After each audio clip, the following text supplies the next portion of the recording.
মুহাম্মদুর রাসূলুল্লাহ সাল্লাল্লাহু আলাইহি ওয়াসাল্লামকে একজনে জিজ্ঞেস করেছেন, হুজুর আপনি নবী হইলেন কবে?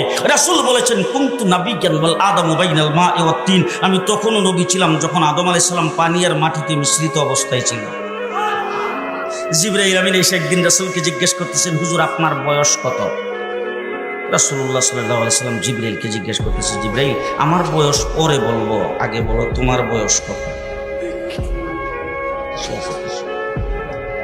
আগে বলো তোমার বয়স কত? জিবরাইল আমিন, হুজুর আমার ডেট অফ বার্থ জানা নাই। বুঝেন নাই?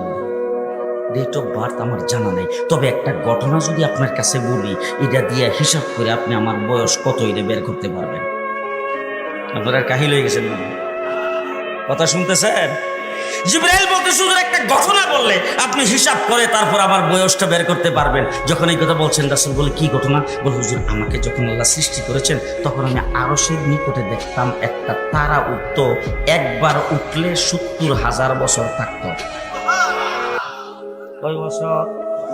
৭০,০০০ বছর। এরপরে যখন অস্ত যাইতো ৭০,০০০ বছর পর্যন্ত চলে যেত, আবার যখন উঠতো ৭০,০০০ বছর থাকতো। একবার উঠলে ৭০,০০০, অস্ত গেলে ৭০,০০০। এইভাবে তারাটা উঠতে আর অস্ত যাইতে আমি ৭২,০০০ বার দেখছি।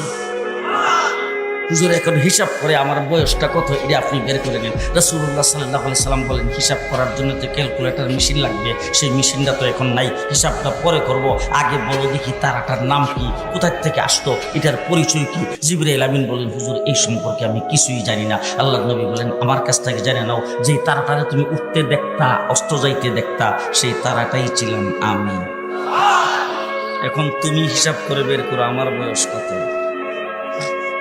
রাসূল বলছেন, আব্বালু মা খালাকাল্লাহু নূরি। আর এক রাওয়ায়াতে বলছেন, আব্বালু মা খালাকাল্লাহু রূহি। আল্লাহ পাক সর্বপ্রথম আমার নূরকে তৈরি করেছেন।